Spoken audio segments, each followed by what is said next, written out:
All right, good morning, everyone. We're going to go ahead and get started. For those of you who don't know, my name is Josh Campbell. I'm the Executive Director of the Missouri Energy Initiative. We are the administrators for the Show Me Pace Clean Energy District, the Set the Pace St. Louis Clean Energy District, and the Missouri Energy Savings Program, which is St. Louis County's Clean Energy District. Would like to welcome you to the first statewide Missouri Pace Summit. And talk to you today about just a little bit about what PACE is. And I see in the audience, most of you know, so I'm not going to go into some of the true basics. And because we'll be talking a little bit, and then following myself will be Patrice Matthews, our PACE manager, who did, hopefully, I believe, talked with a lot of you about setting this up and attending. So definitely not possible without Patrice's work here. As I had mentioned, MEI manages these three PACE districts. MEI itself is a Missouri-based 501c3.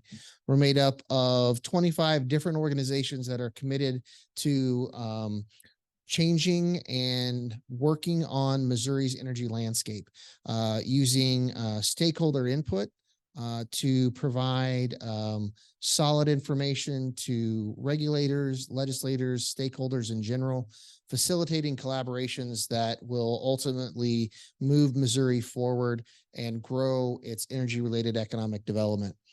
A great example of that is the fact that MEI launched Show Me Pace in 2015.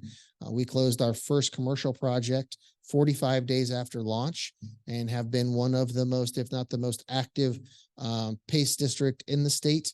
And our administrative process has been recognized nationally as best in class. So we continue to work in that vein. We continue to do that by making sure that our stakeholders, that's the contractors, the capital providers, the municipalities that participate with us in the Clean Energy Districts boards, voices are heard, that we understand what they're interested in. If we're having problems, that we try to address that. So I hope in all of your experiences working with us, that's what you see and what you find. And if not, then you can definitely go and talk to Patrice. Don't talk to me about that. I'm kidding. We'll happy to help you on any of it. So just as a formality, PACE, right, is a creature of state statute. It was passed in 2010, and it allows energy efficiency and renewable energy projects only to be assigned on an assessment for an individual property, so a voluntary assessment. That taxing mechanism allows financing partners to have a more secure lien against the property in the long term, which then allows competitive terms, lower interest rates than, say, mezzanine financing, as an example, and longer terms than traditional commercial, which then allows it to fill in some gaps for entities that are either trying to build more efficient properties or those that are retrofitting and need to save some money. We can go to the next slide. So, part of what we do is what we have instilled in the MEI programs is a public-private partnership. All of our capital so far and all of Show Me Pace's programs and projects, as an example, have been with private capital. There is the possibility for all Missouri districts to bond on their own and self-finance, which the city of St. Louis has bonded and the county has bonded as well in some earlier programs. With that, we have some limitations in what we can do. In Missouri, we are limited only to energy efficiency and renewable energy projects. So ultimately, I say if it's anything that can save money, it can count. It doesn't have to save a lot, right? Because you combine it with different things. An example, tuck pointing. Doesn't save a lot of money, but when you combine that with lighting, it can get you the savings that you need to be able to allow PACE to be cash flow positive and demonstrate an economic benefit for the property owner. Tuck pointing on its own wouldn't work. I will say, while I mentioned a lot of different options for projects, not all of them are used because people are going after what's going to save them money, what they need for the property. And that goes for the same for the type of properties. PACE is allowed to be used in nonprofits and governmental buildings. We don't see that a lot. We do see hospitality. We do see commercial and multifamily. We do see mixed use quite a bit. But right now, due to interest rates in PACE, we don't see a lot of governmental. But we have MEI through our 3 districts has funded a project in each one of these sectors outside of governmental. Next slide. I touched a little bit on this earlier about what we can do. What you see here, solar, HVAC, windows, lighting, and roof, that accounts for more than 90% of the project components, the eligible components that we fund through PACE. There are other items out there. We've done unique things within agriculture. We've done unique things in manufacturing. Those are all possible, but what you see 90% of the time is this component. And that graph is really what PACE is supposed to be able to do. Next slide. Is that you, by the fact that you're using a property tax assessment, your payment isn't due until December 31st. And by that frame, you have at least 6 months to accrue the savings of whatever your installations are before you make that first payment. Which, unlike a commercial loan where you pay immediately and interest starts to accrue immediately, you've got enough time to see the impact of the new HVAC unit, of the new lighting, to be able to lower your costs, book those savings, and then pay that. And a lot of times, and the reason I say 6 months is we follow the same timeline as your property tax assessment, which is we start to collect those amounts that are due each year in September. So anything after September, we put on to the next year. So as of, let's say in 2 weeks, if you close the project, automatically that rolls over into 2024, which gives you 18 months of savings. And that is because we're putting things on their tax rolls right now, either through our county collector partners or through our direct bill program through Amerinet. And so those that can increase your savings significantly because you have 18 months to accrue those savings. Part of PACE outside of the property owner deeming the savings is what that local community member. PACE, as a state statute, does require, because it's a local jurisdictional issue, the local community, such as the city of St. Louis, the city of Columbia, Boone County, to pass an ordinance that allows PACE to utilize its property taxing mechanism. And so with that, they have to have a hearing and discuss the value of PACE. And there is significant value in PACE. When we look at these opportunities, you see increased property values, protects the tax base, increased local economic activity. Well, how does that actually work? Well, take an old hotel that has to be, that is either going to be torn down or updated. Right now, it's a tax sore. It can't pay its taxes because no one's going to visit it. You use PACE to update it. You then have it run more efficiently. The property owner is going to keep the property. Its tax base increases because the property value of that property increases, and it is going to see higher use, and therefore the property owner makes more money. It is a win-win for the local community and the property owner. Secondly, is as with most construction, they're using you can't outsource labor and have it built in China and then brought here. Right? The person putting in your LED lights is here in Missouri in some fashion or form, whether they're coming in from St. Louis or whether they're here local in Columbia, as an example. So that workforce is local and benefits the local community. And then finally is we see that there is also a role for the local community to see that it is the buildings around whatever work you did also benefit, as in this hotel, which if it was dilapidated and reused with PACE, is now a cornerstone in a community that may not have had that before. So there is a large economic benefit for that community, because the other part is there's no cost. Outside of passing the ordinance, the local municipality has to take no action. They don't have to collect the PACE assessments. State law, both through PACE and collection, allows us to collect those via third party. So we direct bill the property owner. So there's not any work on the county collector. When we build, they still have to do all the normal procedures of getting permits and everything else, but they don't have to be involved in the financing. The local community doesn't have to approve the financing itself. They have joined the district, the Clean Energy District, and that board itself has to do that. So there is no extra cost on it. There's only opportunity for the local community. All right, next slide. There are a couple of limitations or requirements here that we have to meet, and the statute lays out broadly, which does allow us some flexibility, that each property deem an economic benefit. And we view that as that the savings of the project must be greater than the cost of the project. In our community, that's a savings to investment ratio of greater than 1. And we have simplified that by putting it into 3 categories, right? So number 1, does your efficiency and renewable energy generate, or what do those components generate? You can add an escalator for energy costs. We all know that utility costs continue to go up. So that means the value of your efficiency also goes up.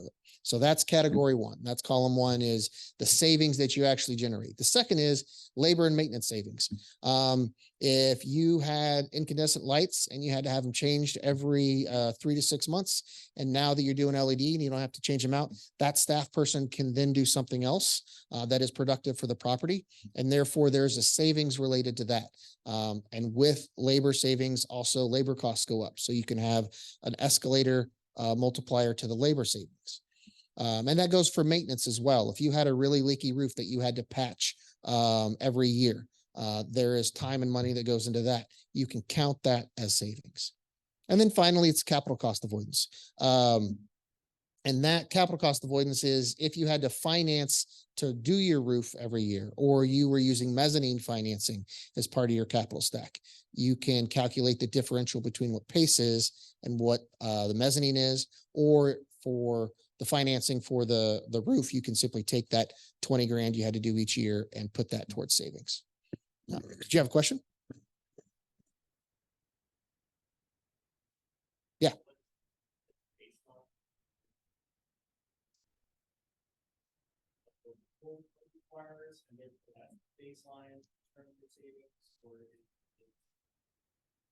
Yeah. So, yeah. So because of where we are, I would ask, if you're going to ask a question, I'll either have to repeat it or if you can use the mic. But the question was, for the folks online, is what is the baseline for new build?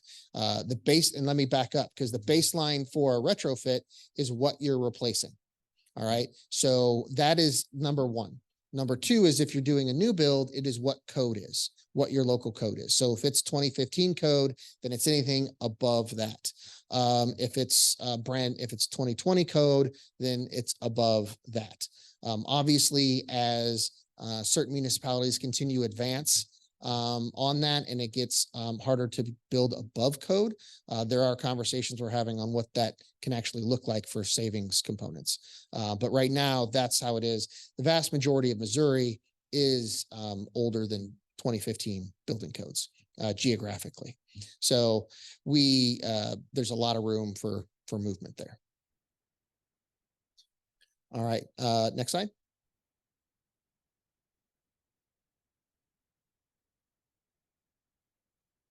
All right, so if you're looking at what PACE really offers you, we see, and I kind of mentioned this before, but it is in Missouri, we're limited to 20 years. I know other states are longer, but in Missouri, you're limited to a 20-year term. And that's a 20-year term from close, not necessarily a different time implementation. So it's 20 years from close. PACE can cover 100% as long as 100% is the energy efficiency and renewable energy related components. PACE can cover the soft costs. So think legal, engineering, architecture, those can go in as well. But if you put those in, though, there are no savings related to them. So you have to not have enough savings in your SIR for them to meet, to exceed that. As I had mentioned about the first payment component, due to just the collection, much less your choice, you can have 6 to 36 months as an example, because you can actually then push off for an interest-only year, those type of things.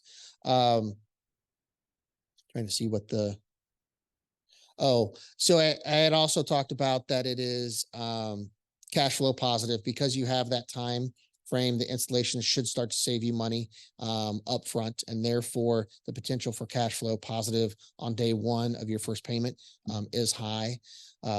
We also looked at its non-recourse. So their PACE, and I hadn't mentioned this yet, PACE takes first lien status, right? But the way it does is just for you right now, your 2026 taxes have no impact on your books, right?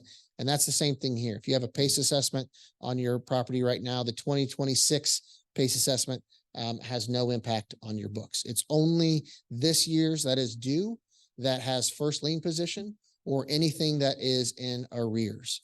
So if you didn't pay 22 and we have 23 up, those are the only two that take first lien status. Everything else sits behind in case of any delinquency action.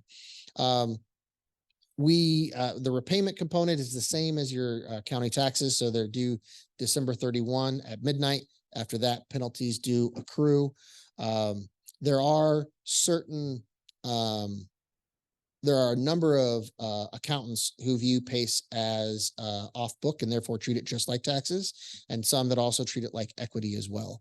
So there's always a value to talk to your accounting partner to determine whether or not both of those would accrue, right? Just like because your 2026 taxes aren't impacting your debt or credit, your 2026 PACE assessment is not a commercial lien and therefore shouldn't impact your debt and credit in the same way. And there are a number of reports from the IRS and others out there that support that type of calculation. Next slide. All right, so this does say show me PACE up top, but as I mentioned, we administer 3 districts. And so this process works as of this past week, works the same for all of them. And that is, if you are a property owner and you have a project, we have an online interest form that you would provide us, gives us the scope of the project. Based off of that, so we're looking geography, the dollar size, the components on the type of property. We provide that we have over 20 capital providers who will then bid on that project. They have each shared with us the type of projects they want to fund. So kind of like your lending tree component for your home mortgage, it works the same way. We don't, as the administrators, have any role to play in which lender you would get or not get. But what we do is we provide your interest form to those that are interested through their information they provided us. We provide that to them. They contact you. We ask that they respond within 7 business days to let you know that they're interested. And then after that conversation, we give them a couple of weeks to let us know whether or not they're going to offer term sheets. And so the goal here is, after you provide us an interest form, within a month, you should know whether or not you have a capital provider who can work with you. And hopefully you have more than one. The idea in this model is that competition should keep prices low, overhead low, and give you a more competitive option for your financing. With that, if you don't have one in that month, then you would let us know, and then we would work to try and find a lender outside of our current market, or have to let you know that we can't find one. Depending upon the project kind, we know what the likelihood of funding is. So after you provide the interest form, and after you have, and if you're a capital provider, you skip the interest form part and you can move straight forward to working on the project on your own with us. You'd let us know what the project components are, work with staff to make sure that you understand our assessment contracts, the state law, the underwriting components for engineering and savings analysis. So we'd get that application in.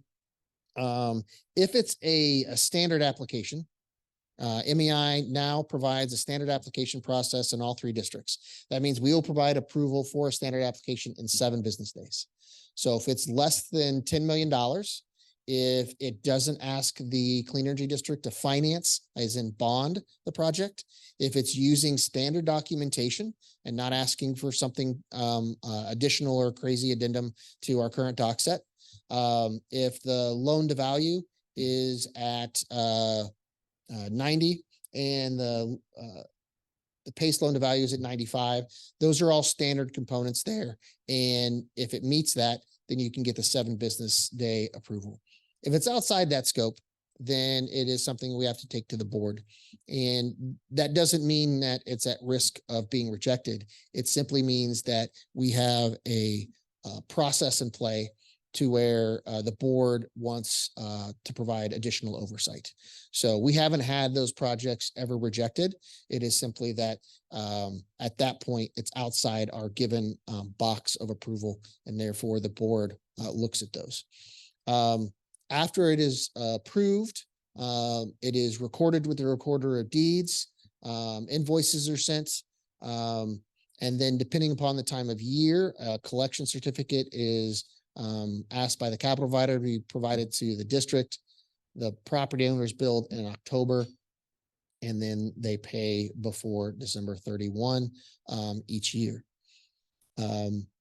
And if it is in Jackson County, it is billed on the tax record with your property taxes. If it's anywhere else in the state, it is billed direct bill from Marinat and MEI and the district. So therefore, you'll get 2 bills: your property tax assessment and your PACE assessment. All right, next slide.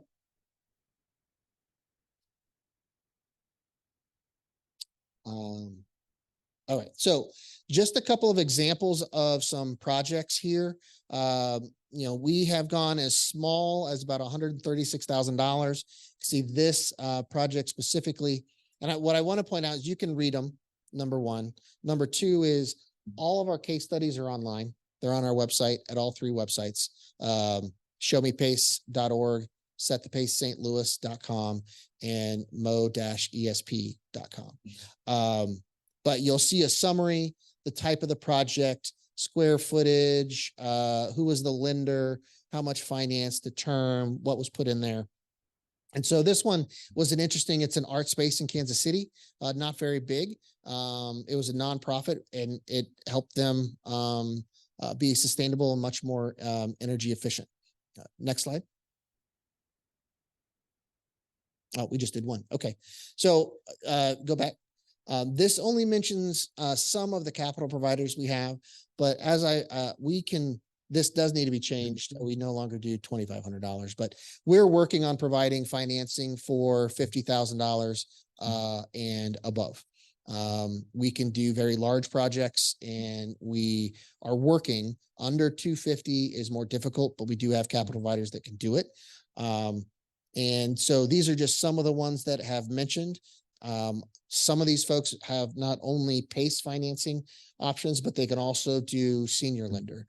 So if you're having a problem finding a senior lender, our capital providers, if they don't have a senior lender in tow, because of the billions of dollars of commercial PACE that is done in the United States by our market leaders here, they have great relationships with capital providers and senior lenders.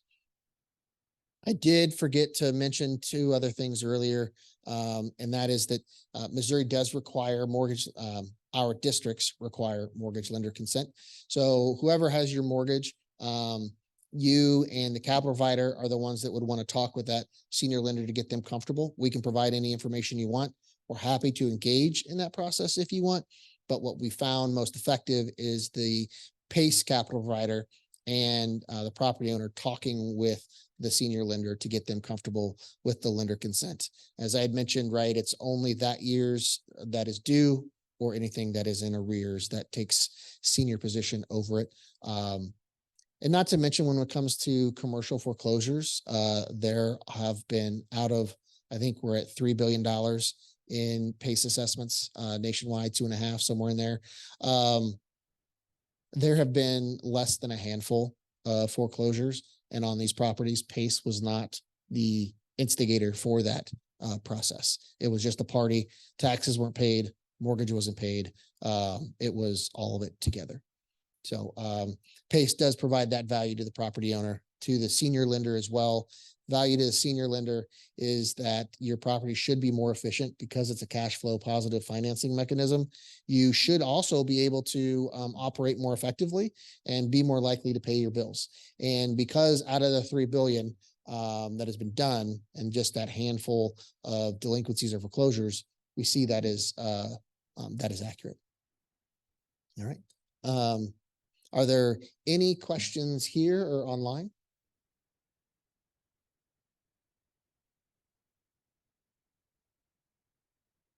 Nope. All right. Well, if there are no questions, next up is Patrice Matthews, our PACE manager.